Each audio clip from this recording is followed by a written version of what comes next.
exterior y otras cosas más. Voy a entrevistar hoy a Roy Chatterton, ex canciller de la República, ex embajador de Venezuela ante la OEA, intelectual, experto en derecho internacional y hombre pródigo con la palabra y con lo que piensa. Bienvenido. José Vicente, gracias. Mira, Roy, el contexto geopolítico de la región, vamos a decirlo así, ha experimentado algunos cambios últimamente. ¿Qué opinas tú de esos cambios? ¿Hacia dónde va la región? ¿Es un signo de que puede haber procesos de retroceso o mayores avances? La respuesta está por construirse, porque de alguna manera se parece a los años 60 y también a los 50, los tiempos de las dictaduras militares. Pero por el otro lado, en aquellos tiempos, el ambiente militarista derechista no era generado por una reacción frente a movimientos de izquierda, ahora es todo lo contrario. Los movimientos de izquierda, en su polémica presentación dentro del continente, está generando por una intervención obvia del imperio hacia inclinaciones de tipo de derechistas, conspiraciones, pero en este caso hay un contrapeso. El contrapeso viene de la derecha frente al peso enorme que tiene la izquierda en este momento en el continente, a pesar de los retrocesos. Fíjate el caso concreto, ¿no? Argentina, las situaciones difíciles que ha encarado la presidenta de Brasil, el mismo Ecuador, y hay varios casos más, ¿no? Pero curiosamente se da una especie de concertación entre fuerzas internas de la ultraderecha con factores exteriores. Los factores exteriores están gravitando mucho en ese proceso. ¿Tu opinión? Es como la ¿A qué lo atribuyes? Simplemente que el imperio se niega a ceder ante los avances de los movimientos sociales, ante los avances de concepciones progresistas dentro de la política, dentro del manejo de la sociedad, dentro de la cultura también, porque se está gestando también una cultura antiimperialista, progresista, y eso genera una especie de buena contaminación de pensamiento progresista en toda la región. Es una batalla que se está librando y no sabemos cómo va a resultar, pero tenemos que estar presentes en ella para hacer contrapeso. Es una batalla entre pesos y contrapesos. A veces los contrapesos somos los que nos consideramos progresistas, a veces son los movimientos de derecha. Un escenario de esta situación, tú lo conoces muy bien, es la OEA. Hasta hace poco se creía que la OEA estaba ya moribunda, o a punto de desaparecer totalmente. ¿Por qué sobrevive? Estoy pensando en algo así como la ubre imperial que alimenta a la OEA, alimenta a algunos países, alimenta a diplomáticos a través de diversas maneras de ejercer su influencia. Pero la OEA está en retroceso y hay que seguir, volviendo al tema de los pesos, haciendo peso para que ella no pueda levantarse. Su historia es muy negra, muy fea. Para hablar mal castellano, yo diría que a pesar de todo es menos peor, porque la historia de la complicidad de la OEA con intervencionismos en países progresistas, en el derrocamiento de gobiernos de izquierda, bastaría pensar en Guatemala, pensar en Cuba, pensar en República Dominicana, etcétera, etcétera. Son los mejores ejemplos entre comillas, por supuesto, de lo que ha sido esta OEA desde el momento en que nació en Bogotá en 1948, durante el Bogotazo, o el Bogotazo ocurrió durante las deliberaciones de la OEA. Ahora parece que la presencia de la Secretaría General de Almagro ha reflotado un poco, por lo menos en la información, a nivel regional, a la OEA. Ese es un caso curioso porque Almagro es un súbdito que se empeña en llamar la atención con sus radicalismos hasta el punto de que ¿Súbdito de quién? De la ubre. Ajá. Hay una ubre generosa que a través de los circuitos nerviosos reparte bienes y males en el continente, tomando como base el Distrito de Columbia de los Estados Unidos y se expande por todo el continente. Ahora, ¿por qué está Almagro allí? ¿No nos metieron un autogol a nosotros? Yo creo que sí. Lo que pasa es que recibió el apoyo de quien es considerado por alguna gente como el estadista de mayor credibilidad en la América Latina. Y tan es así que creo que él mismo se dio cuenta de que ayudó a ese autogol y desahució en una declaración pública a Almagro.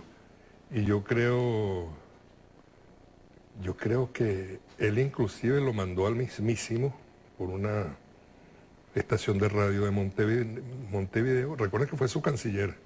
Mujica, ¿no? Pero sí, pero le dijo Mujica a Almagro, lo voy a decir en tono de tango un poco, enfilaste otro rumbo y sé que es irreversible, por eso te digo adiós y no te veo más. O sea, condenado, es muy feo estar condenado por Almagro, no es lo mismo que ser condenado, por ejemplo, qué personaje anda por allí que pudiera yo pensar que sea útil, quizás por Oscar Arias. No creo que haya mucha gente seria que se preocupe si Oscar Arias los condena. Está de metiche aquí, por cierto. Está de metiche. Una vez vino a Maracaibo, hace varios años, a dar una conferencia para probar que en Venezuela no había libertad de expresión. Mira, la presión sobre Venezuela crece día a día, mediática, pero no solamente mediática, hay otros elementos de por medio.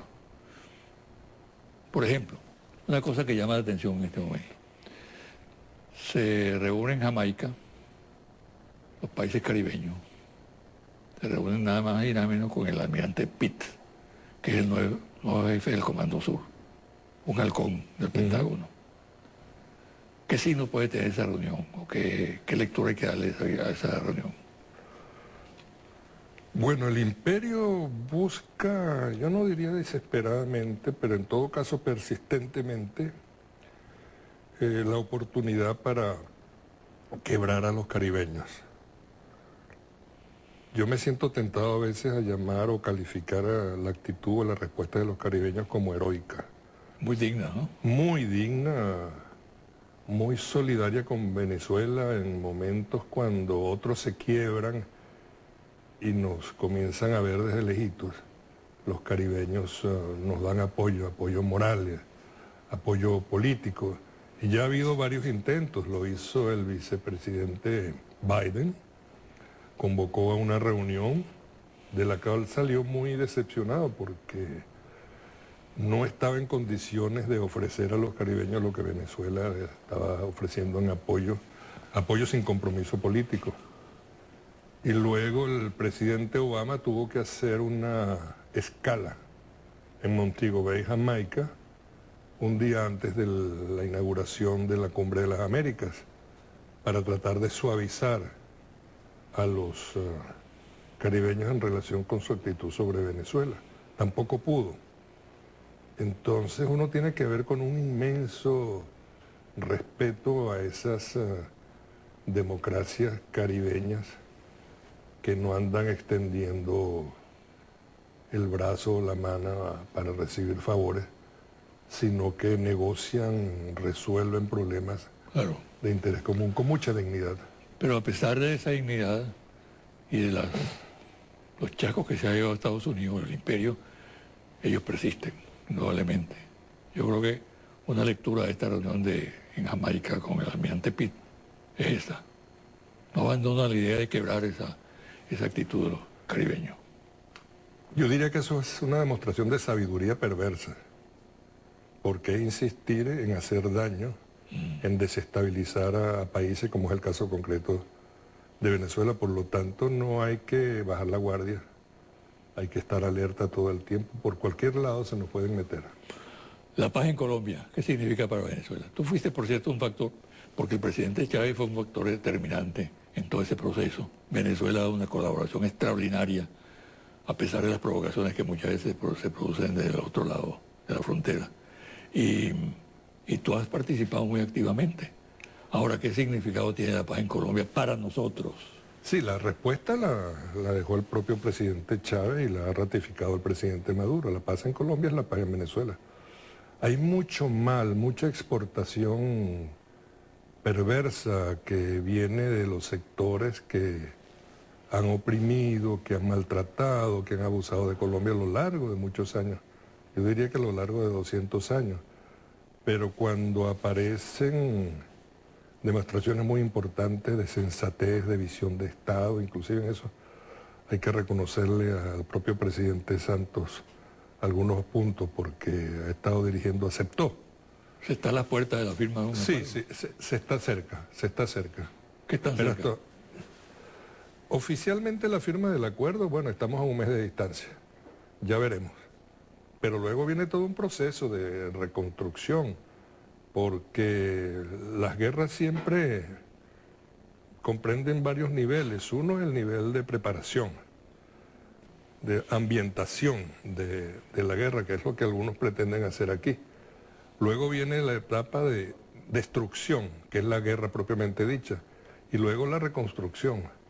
Y ese es el gran negocio que denunció el presidente de los Estados Unidos, Eisenhower, que era un militar del más alto grado, y que sin embargo no, quizás por conocer a sus colegas, compañeros militares, sabía cuánta corrupción había dentro del elemento armado en los Estados Unidos y alertó en contra de lo que él llamó el complejo militar industrial.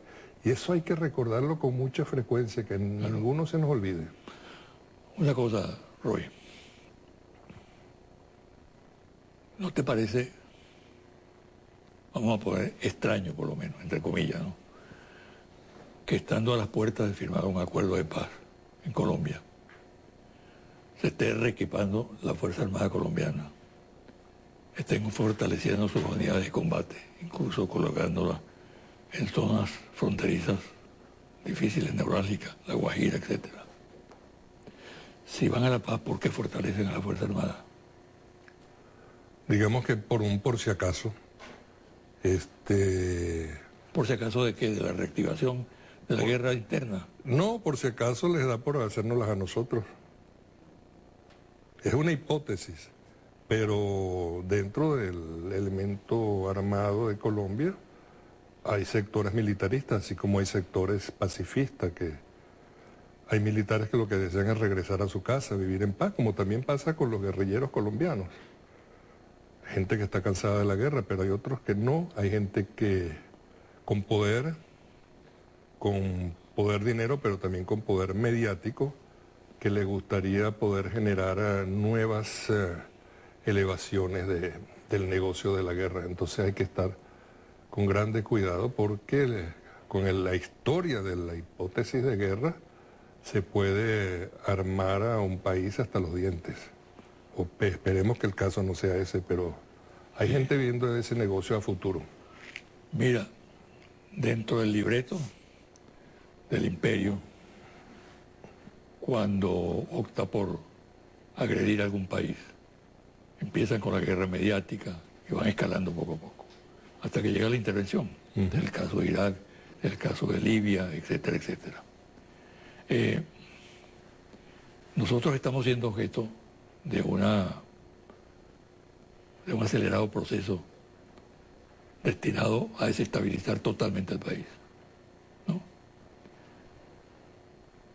Es válido pensar que eso puede rematar con una intervención norteamericana aquí en Venezuela, militar. Sería muy, muy costoso para ellos, lo cual no descarta que esa posibilidad se materialice. Todo ha sido costoso para ellos y sin embargo repiten. Sí, por eso, por el negocio. Porque si no dominan, si no logran vencer, pues el imperio ha sido derrotado varias veces Y no todas las derrotas son militares, pero el hecho de no poder consolidar una apropiación del terreno por la vía militar no quiere decir que eso no termine siendo un negocio. Por eso yo decía, la guerra preparación es lo que están haciendo con Venezuela en este momento, pero lo han hecho en otros países con victorias y con derrotas. Luego la destrucción. ¿Qué necesito yo para destruir? Armamento. Aparte de terror de Estado y todas esas cosas. Y finalmente, ¿qué necesito para la reconstrucción? Vamos a ponerlo en expresiones muy sencillas. Necesito cabilla, necesito madera, necesito cemento, necesito construir hospitales, nuevas vías, etcétera, etcétera. Entonces, es el gran negocio. El primero incluye armamento, desde el armamento hasta las hamburguesas. Y no estoy haciendo un chiste, porque la empresa Halliburton, que fue la gran proveedora de material de guerra para la guerra en Irak,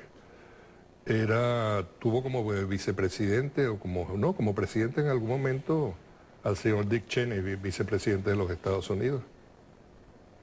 Hay que vender cauchos, hay que vender rifles, bombas, aviones, tanques de guerra, tractores también.